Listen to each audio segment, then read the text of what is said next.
Another day, another biyahe serye. Maaga nga kaming gumayak para maaga kaming makapagkarga. Bali, ang order pala sa amin ay G1. Dahil nandito naman na kami sa San Ildefonso, dito na kami kakarga sa Angat. Malapit na lang din naman sa amin yon. May mas malapit nga palang kargahan dito yung Verion sa DRT naman. Kaya lang nung huling punta namin, wala pa silang stock. Pasensya na nga po pala sa mga taga-Candaba na napangakuan ko na bibigyan ko ng sticker. Ang sabi ko kasi, pagdaan namin dyan, ako pa mismo yung mag-chat sa kanila. Hindi ko naman akalain na G1 pala yung magiging unang order sa amin. Shoutout ko na lang po kayong tatlo para makabawi naman ako sa inyo. Hello po kay Ate Jean May Sagum, Mapoy Jerome, Rendel Maliwat. Bawi na lang po ako sa susunod. Waiting na lang po tayo sa pinagawa kong sticker at mas dinagdagan ko na po ngayon. Nahihiya na nga din po ako kapag may humihingi wala akong maibigay. Eto nga at papunta na kami ngayon sa Angat. Ang ganda nga pala ng mga view na dinaanan namin dito dahil puro bundok-bundok lang. Nakaka-relax at mukhang napaka-peaceful lang. Dito na nga pala kami nagkarga sa Geosolid Aggregates.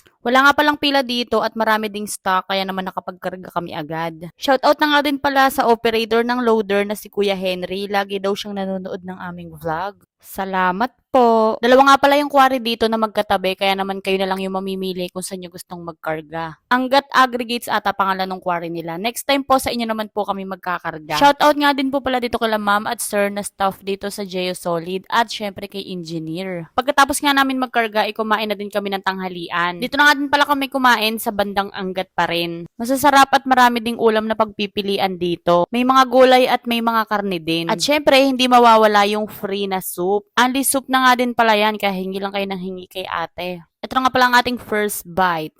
Thank you, Lord. Gulay-gulay muna tayo para hindi tayo ma-high blood kakakain ng karne. Pagkatapos pala namin kumain, inanakbo na kami ulit. Kailangan makarami. Yun, kala naman na daming biyahe. Bali, dalawa nga lang pala yung order ngayon sa amin. Isang G1 saka isang White Sand. Orderan niya na po ako nang magtagal-tagal naman ako sa biyahe. Grabe nga yung naging tumal ngayon, no? Ang nangyayari sa amin ngayon ay 1 week biyahe, 1 week pahinga. Kayo ba, kamusta yung mga biyahe nyo? Bulacan nga lang din pala namin dadalhin itong karga namin na to. Maswerte pa nga kami dahil puro Bulacan lang yung naging biyahe namin. Hindi kagaya nung iba na talaga namang tawid dagat. Sa sobrang layo ng mga biyahe nila, linggo or buwan pa bago makauwi sa pamilya nila. Kaya saludo po ako sa inyo dahil napakasipag nyo. Kinakaya lahat ng pagod at hirap para sa pamilya. Wow!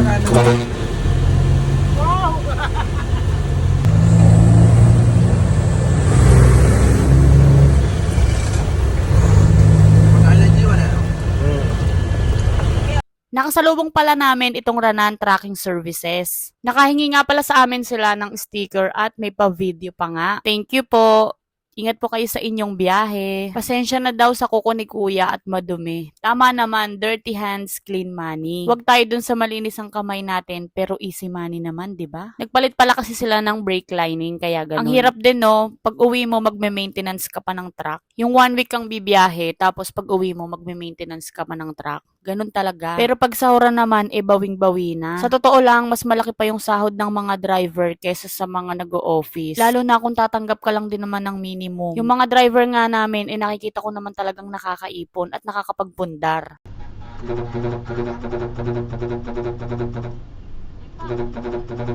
Shoutout nga po pala doon sa tatlong nakasalubong namin na ELF, mga Team Kabisyo sila. Nandito na nga pala kami sa aming didiskargahan at bago tayo magdiskarga always check po natin kung pantay ba itong ating didiskargahan para naman safe na safe sa ating pagdiskarga. At syempre, kailangan matigas din yung didiskargahan para hindi naman tayo mabalaho.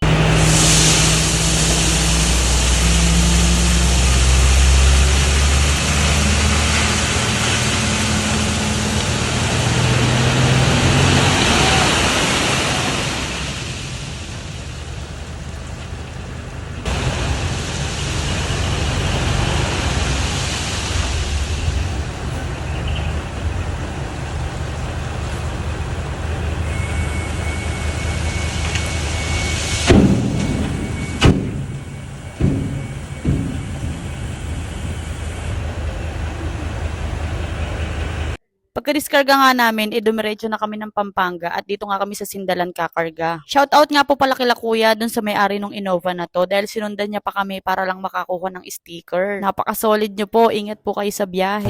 Dito ka, yan, yan. Charot ha? Tara! Sige. Wala din yung Sa mga followers ko po na hindi naman driver, ganito po ang itsura ng quarry. Wala po kayo ibang makikita kung hindi puro buhangin at sa gabi naman ay white lady. Charot. Nakasalubong nga pala namin yung Akina Tracking. Thank you po sa inyo at talaga namang nakiselfie pa. Sabi ko nga isha-shoutout ko sila sa aking vlog-vlogan. Ito na nga po at magkakarga na kami. Ang ganda nga din po pala ng pangarga dito, hindi mabato. Shoutout nga po pala dito kay kuyang operator ng backhoe. Eto nga po at kargado na tayo ngayon. Napakagigilas talaga ng mga pahinante, no? Kita niyo naman at nananakbo na tayo pero sige pa rin ang pag-aayos ng karga. Mabuti na nga lang din at automatic itong ating bumper na naiaangat at naitataas. Kung hindi, sayad-sayad na nga po ang ating bumper. May mga nag-comment kasi ano daw bang purpose bakit nag-o-automatic pa na bumper. Para po yan sa mga quarry na mahihirap ang daan. Sa ibang bansa yata bawal yung mga ganyan. Kaya dun sa isa kong post na naglagay kami ng mga accessories na ganyan, medyo na-bash ako ng mga banyaga.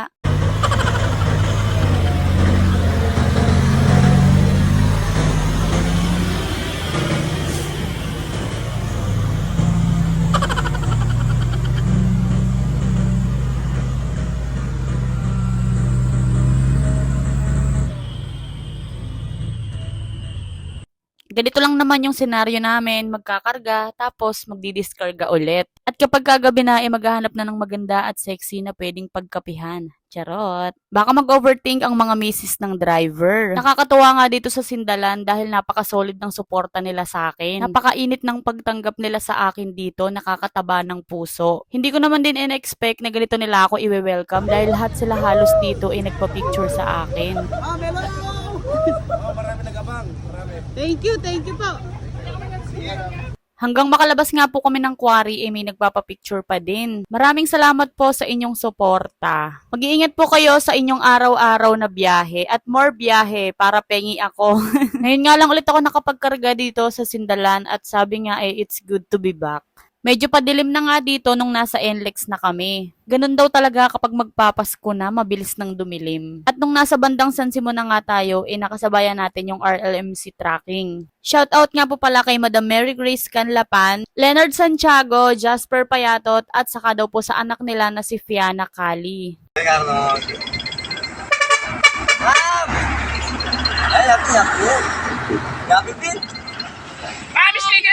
Sticker, Ram. Na, last na to. Pwede na yan, ma'am, idol! Last na to. Kayo na. Naubos na. Thank you, ma'am! Shoutout po, ma'am. Thank you po, ma'am. Shoutout po, Amoy. Ano lang siya? Ayan nga pala yung mga unit nila. Shoutout po sa inyo at mag-iingat po kayo sa inyong biyahe. Ito pa nga pala yung isa nilang kasamahan. Mag-iingat po sa pagdadrive, kuya. Tulog na tulog ang pahinante.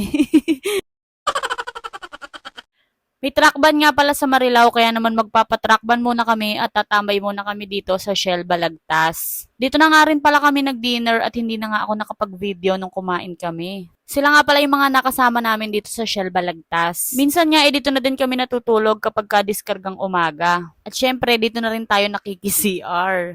Hindi talaga nawawala sa mga babae yung mga pa-mirror selfie na ganyan. Puro kaartihan ba?